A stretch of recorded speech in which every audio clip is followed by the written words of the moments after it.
Poi, sai, tutto è possibile, anche quando vediamo le partite di calcio che ci abbracciano, molte volte anche quelli sono dei falsi, però credo che comunque vada presa in considerazione questa comunicazione tra gli astronauti e il centro di Houston.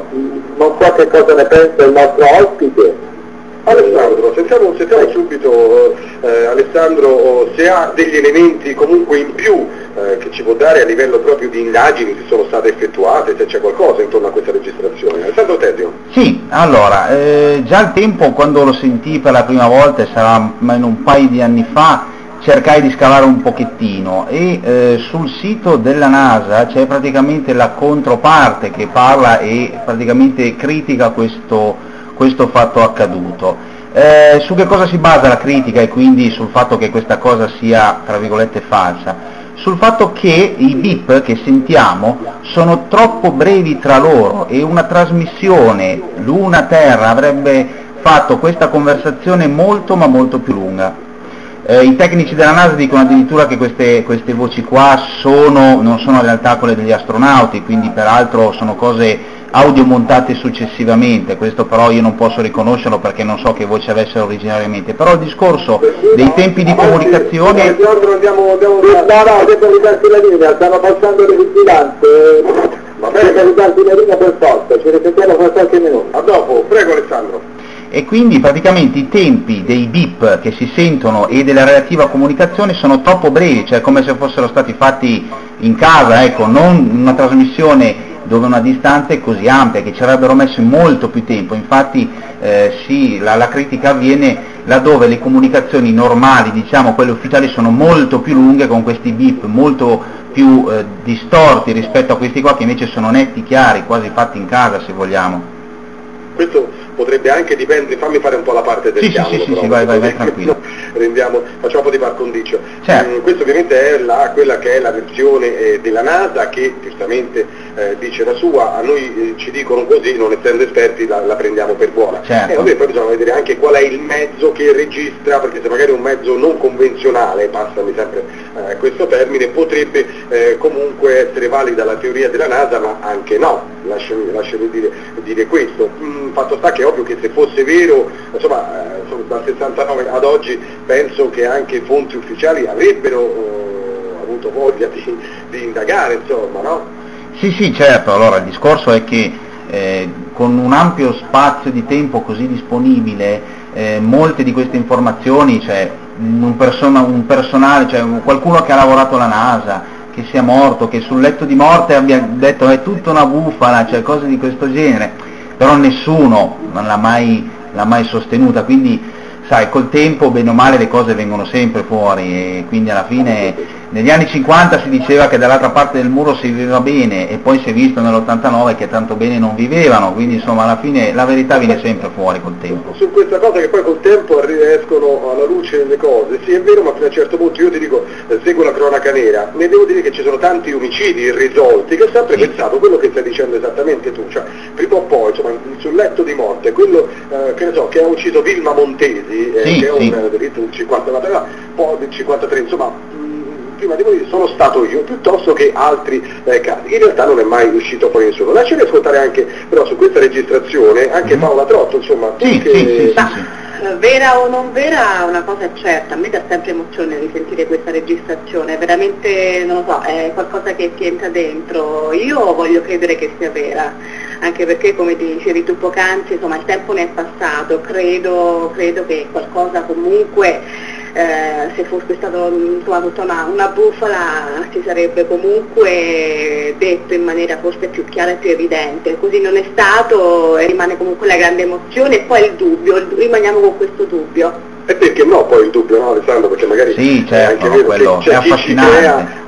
C'è chi ci crea chissà cosa intorno, magari noi ci creiamo la nostra fantasia e che ci piace, no? Sì, quello sicuramente, cioè un po' di fantasia male non fa, l'importante è non vivere troppo nella fantasia, quello sicuro. Quando si parla di luna, del resto, certo, romantica.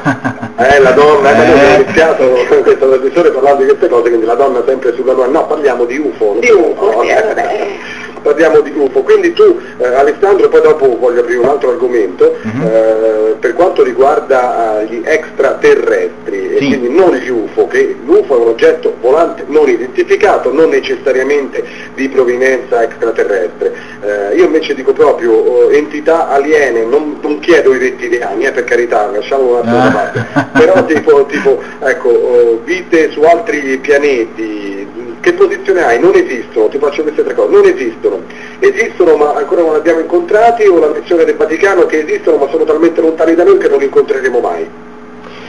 Questa è una bella cosa. Allora, parto in maniera molto generale.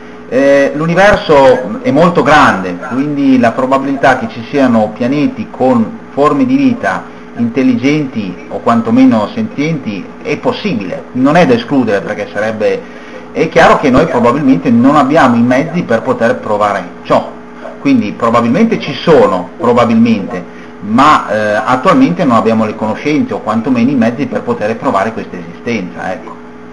Quindi comunque la possibilità che esistano, tu ti apri a questa possibilità? Sì, quello sì, per forza. Anche perché sarebbe uno squallore pensare che gli unici esseri intelligenti nell'universo siamo noi, veramente sarebbe declassare l'universo. Infatti sull'intelligenza avrei qualche riserva. Tu poi nel tuo libro, insomma, almeno per quanto riguarda la tua versione, insomma, lo dimostri abbastanza. Paola, tu credi agli extraterrestri? Sì, sono possibilista perché l'universo è talmente immenso, potrebbero esistere anche altre forme di vita diverse da noi. Mi chiedo però, sono forme di vita cattive? Certo, oppure no? Si dice che ci sono delle razze buone e delle razze meno buone. E soprattutto i cattivi già stanno con noi? Vabbè, quello. Che dici tu, Alessandro? Ma dunque, allora, l'esistenza di razze extraterrestri sulla Terra non credo, sinceramente non ci credo, anche perché, ripeto, che senso avrebbe un personaggio che da Alfa Centauri piuttosto che da qualunque altra costellazione eccetera venga qua, si fa milioni di chilometri di anni luce per rapire la persona di turno e poi ritornare a casa sua, questo per 40-50 anni, dico, forse non è una forma di vita molto intelligente, cioè dovrebbe cercare un contatto, dei segni, dei simboli. Magari hanno un mezzo di trasporto, che so, il teletrasporto, cioè un qualcosa tecnologicamente avanzato che va al di là della nostra concezione, che magari è quella appunto di un disco volante, di una nave spaziale, invece loro hanno lo spazio temporale, non so, sai, tutte queste cose scientifiche diverse. Sì. Potrebbe anche essere, per carità. Allora, se uno si ipotizza anche cose un po' fantascientifiche, sì, potrebbe anche essere così, però mi viene difficile credere che una creatura venga qua, si faccia il girettino, poi se ne torni a casa senza un perché. Ogni azione deve essere motivata da un ragionamento, da un ideale, se no che senso avrebbe? Viene qui sulla Terra, fa un cerchio nel grano, poi se ne torna via, cioè non avrebbe senso, ecco. Cristoforo Colombo è arrivato in America, è sceso, ha detto io sono qua, agli indigeni. Sulla teoria dei rettiliani, insomma, o quantomeno delle abduction, i rapimenti alieni, per fecondazione, insomma ci sono delle teorie ovviamente legate ai rapimenti alieni, oppure ecco, il DNA piuttosto. Noi abbiamo fatto una puntata dove praticamente Mauro Biglino ci diceva appunto che sulla Bibbia ci sono scritti in modo molto chiaro, insomma, che la costola di Adamo in realtà era una parte di DNA che è stata inserita nell'essere umano, che doveva fare dei lavori che i cosiddetti Dema, praticamente esseri di un altro pianeta, non avevano voglia di fare. Io te l'ho detta molto macchironicamente, sì, ma insomma, sarebbero poi anche, ci sarebbero queste derivazioni anche della Bibbia. Per quanto riguarda i rettiliani, anche questo, insomma, David Icke qui ha fatto veramente un casino su internet, perché insomma, libri su libri. Tu credi che sia solo un'operazione commerciale o cosa? Assolutamente sì, perché lo stesso David Icke è stato un personaggio che ha fatto il politico per un mese, poi ha smesso di fare il politico e è andato a pubblicare questi libri che hanno quella sorta di mistero che attrae, eccetera, ma forse se poteva andare a scrivere le storie di Dylan Dog magari era un pochettino più coerente nel contesto. Nella realtà tutto ciò che è sostenuto da David Icke è una grossa propaganda commerciale, la maggior parte delle cose che ha sostenuto non erano vere, cioè da un punto di vista pratico erano solamente delle supposizioni affascinanti legate a questi misteriosi alieni che hanno sembianze umane e quant'altro, però alla fine non c'è nulla di vero, di pratico, ecco è così, questi sono i dati, questi sono i fatti, e semplicemente possiamo prendere una storia come una storia di fantascienza, in effetti lo era, perché la teoria dei rettiliani è nata da una storia di fantascienza degli anni 60, che poi David Icke ha preso, ha rigirato un pochettino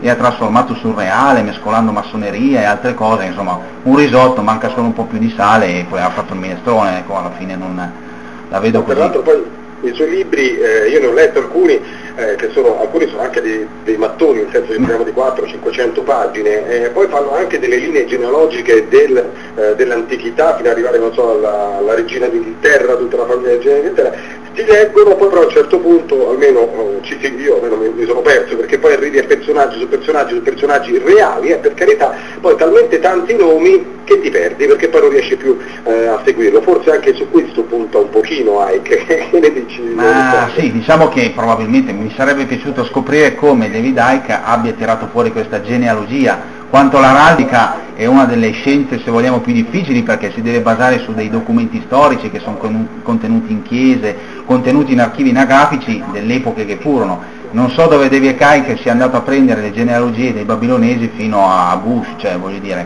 proprio la fantasia è molto ampia, ecco. Una grande fantasia. Per chiudere la pagina dedicata, se vogliamo, all'ufologia, i cerchi nel grano, insomma questo è un fenomeno, tutto nel libro, io rido perché tra l'altro, ecco, qui ce n'è anche una foto, c'è una foto aerea di un campo di grano dove i misteriosi segni sono stati lasciati dagli alieni dopo un addio al celibato. Perché c'è questa foto, poi sono una marea di linee, una contro e sembra veramente fatti da un ubriaco, perché, e poi c'è proprio la linea che esce. Vabbè, questo ovviamente è l'estremizzazione, perché in realtà invece i cerchi nel grano, su quello sono un po' più preparato, ecco, ho preparato la tesi anche dall'esame da giornalista. Buono. No, sì, perché ero talmente affascinato proprio dalla fase artistica, devo dire, perché se siano terrestri oppure no, bisogna dire che sono delle vere e proprie opere d'arte, su questo sì, non possiamo dire il contrario. Ecco, c'è anche un video su questo, perché c'è un video che di notte si vedono queste bolle di luce che praticamente creano questo cerchio nel grano, poi quello è stato bollato anche quello come falso. Che cosa ne pensi? Di quelli sono proprio quelli fatti dagli esseri umani con quella tecnica lì che trascinano la tavola di legno? Ma dunque, proprio su una trasmissione che normalmente non svela mai il mistero, benché dica che Voyager di Rai 2, lo stesso Giacobbo aveva sfidato questi ragazzi a fare un disegno in un cerchio nel grano, questo in Inghilterra. Erano 7-8 personaggi che di notte, in 5 ore senza la luce, sono riusciti a fare una stella all'interno del cerchio all'interno del grano, quindi hanno fatto questo famoso cerchio nel grano, o crop cycle come si chiamano in inglese. Facendo questo hanno dimostrato che umanamente riescono a farli, tanto che la cosa curiosa è che questi cerchi nel grano in questi ultimi 20 anni sono migliorati come tecniche. Quindi una volta erano solo dei cerchi, oggi invece sono dei veri e propri disegni, dei veri e propri graffiti sul grano, ecco, quindi sono anche belli artisticamente parlando. Non so cosa ne pensi il proprietario del campo di grano, ma quantomeno sono molto, molto interessati, ma di opera umana, ecco. Però ce ne sono alcune che sono veramente particolari. Tra l'altro chi è entrato all'interno dei cerchi nel grano ha trovato delle peculiarità, tipo un'energia differente, sono andati proprio con i mezzi appositi, li hanno dimostrati, poi il fatto che le zanzare, le mosche, insomma gli insetti rimangano schiacciati o quasi immobilizzati, muoiono stecchiti attorno a queste spighe di grano, e ce ne sono alcuni, devo dirti Alessandro, che se sono di opera umana, insomma l'umano che fa questa cosa qua farebbe bene a rivelarsi, perché potrebbe fare veramente tanti soldi, e io ho di fronte a me, potete girare anche chi ci sta seguendo in questo momento su internet, ce ne sono alcuni che sono veramente fantastici, fatti veramente in modo spettacolare. No, ridevamo perché ce ne sono alcuni che sono anche scherzosi, per carità, però ce ne sono alcuni che sono veramente fantastici. Su questo cosa pensi? Perché entrando ci sono anche dei cambiamenti energetici, ecco, diciamo così. Ma dunque, io mi ero documentato un po' sul sito del CICAP e su alcuni libri, anzi su un libro che era stato non scritto da Piero Angela, ma aveva l'introduzione di Piero Angela, Angela, che poi fa parte sempre del CICAP. Precisamente. Parlavano di questi fenomeni delle mosche morte. Sul sito anche, che tra l'altro è anche abbastanza ben visibile, spiegano che non è strano comunque trovare nel grano insetti morti o cose di questo genere, addirittura c'è un fungo che si sviluppa all'interno delle mosche e le fa, tra virgolette, esplodere, morire. E sono le stesse cose che si trovano, stessi tipi di tipologie di morti strane di queste mosche, di questi insetti all'interno dei cerchi nel grano. Cioè, cos'è che sostiene il CICAP? Che sarebbero morte comunque quelle mosche lì, anche se il cerchio non c'era. Solo che vedendo il cerchio e vedendo il cumulo di insetti per terra si collega le due cose e dice ok, le due cose sono correlate. In realtà le morte delle mosche non c'entra nulla col cerchio di grano, ma da queste malattie che intercorrono con questi insetti, che chiaramente io oltre non sono un entomologo per cui non posso andare, ma ricevendo queste informazioni le riporto per quelle che ho capito io, insomma. Certo. Allora noi ci fermiamo ancora per un attimo, poi dopo però vorrei aprire questa parentesi con te, che probabilmente è anche nel libro, insomma il titolo ne fa parte dell'argomento, cioè Osama Bin Laden non è morto e lavora in un distributore di benzina per Biategrasso, perché vorrei parlare diventiamo anche un po' più seri, diciamo così, dell'11 settembre, perché in effetti finché parliamo insomma dei cerchi nel grano, rettiliani, ci sono, no vabbè, perché poi è anche seriosa la cosa volendo, però insomma non è che ci coinvolge spiritualmente così. Quando invece ci sono dei morti di mezzo, insomma andiamoci un po' più calmi, e tu sull'11 settembre hai la tua teoria, nel senso che ci sono molte teorie legate al complottismo, dal fatto che non c'è mai stato nessun aereo che si è schiantato sul Pentagono, a quello che si è schiantato in Pennsylvania e neanche lì non c'era l'aereo, alle Torri Gemelle che in realtà sarebbero state minate